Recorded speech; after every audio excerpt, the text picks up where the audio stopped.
mga Cubs, so good morning. Pasensya na kayo at wala akong intro ngayon, but anyway, welcome to my vlog.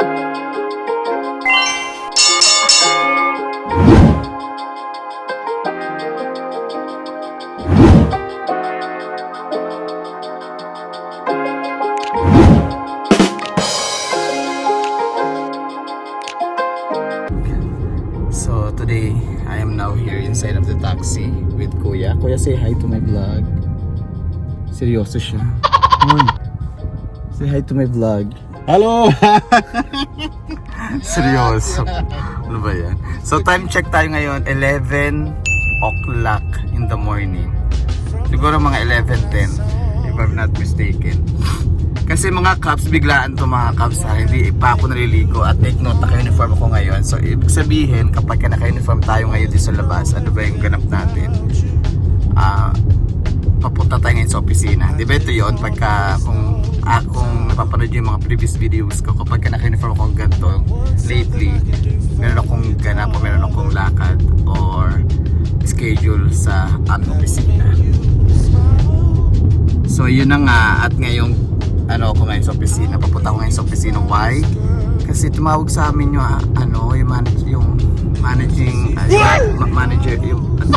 training manager namin, Sir Jasper. Tumawag sa akin ngayon, as in ngayon lang, at schedule ko daw ng PD, what they call it, PDP o PDWP, PDC, basta alam ko na development, hindi alam ko doon development.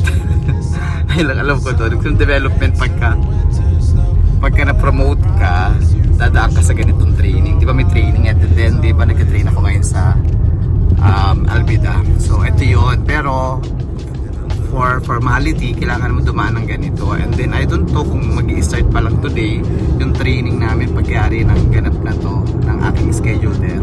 At take note, hindi ko alam kung mag-isa lang ako. Tagalihan natin yun. Ayan. Ako sa katumata. Take note, hindi ko alam kung mag-isa ko ngayon sa opisina o magkikita-kita kami ng mga ilang na-promote. Kasi di ba remember 7 kami na-promote. Okay, so tingnan natin.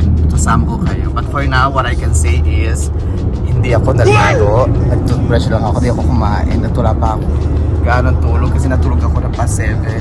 So sabihin natin 8, 9, 10, 11. 3 hours pa lang ako natutulog mga Cubs. Tapos plus nakataksi ako ngayon. Alam niyo naman nagtitipid tayo. So ang budget ko ngayon is mabawasan pa ng 3.5 kasi siningil sa akin ni Kuya ay 3.5 papunta doon sa Medshard.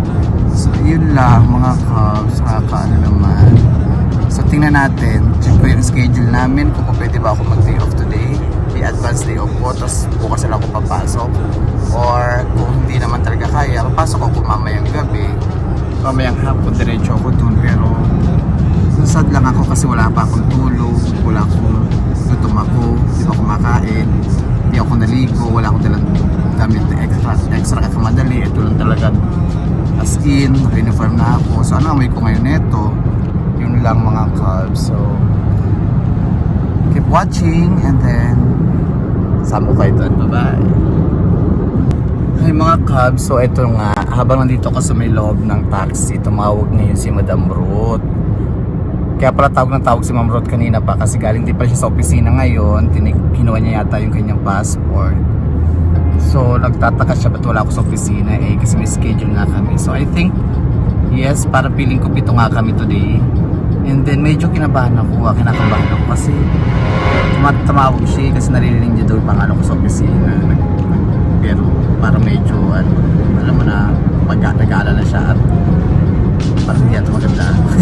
I don't know. So let's see mga Cubs. So now, what I'm trying to do now, habang sa biyahe, tinatry ko ngayon magpalit ng day off sa isa kong volunteer para in case is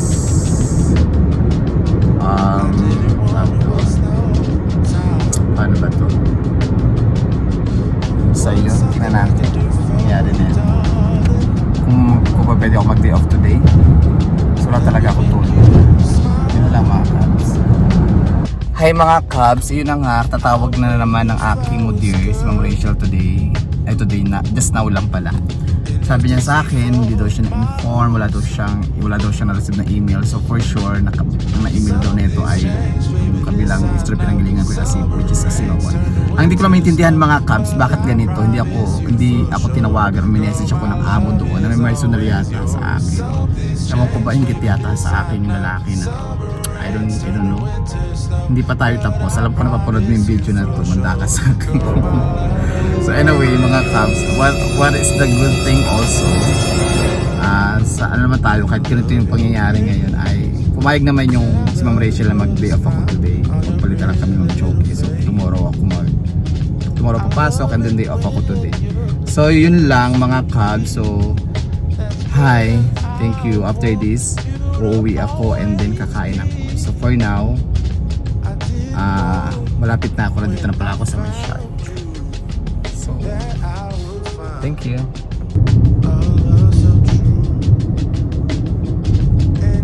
Yes, here. Bye-bye. Thank you so much. Okay, let's go. Nakababa na tayo ng bus. Mga Cubs. So, kailangan natin magmadali. Time check. 11:50 na. So, I think 30 minutes talaga tayo nagbiyahe. At least nasunod natin. At natawagan natin sa Ate Alice kasi may kain tayo after nito sa kanila. So, let's go.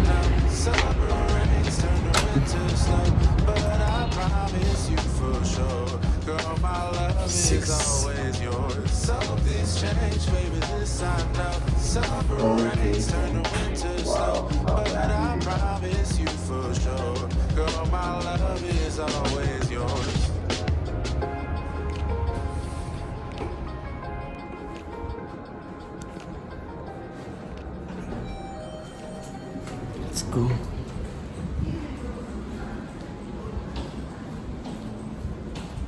Hi, good afternoon. Punta ka dito?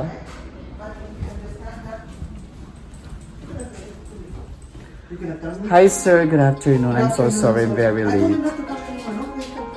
You did not tell me. I'm so sorry, I'm late. No worries, it's not your mistake.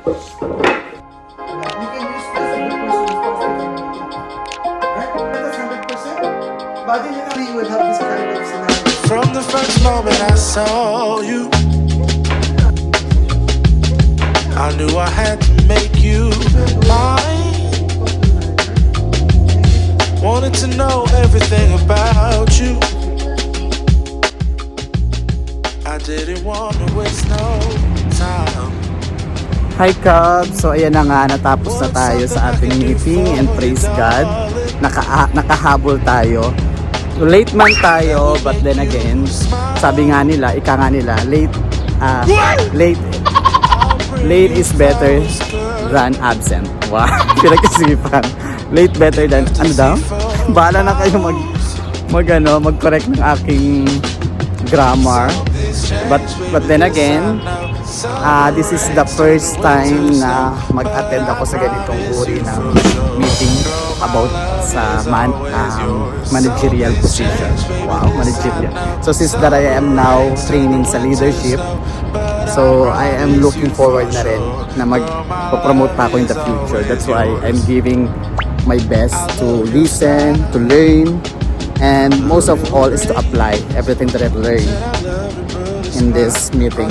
So yun lang mga Cubs, and then for the full details of my journey here in Elevation Burger, I'm gonna share to you through the videos na i-share ko sa YouTube na to. For now, thank you so much for watching, and i-upload ko na lang next time yung part 2. So I am now holding my training papers. Thank you so much guys, Cubs. Thank you so much. Bye-bye.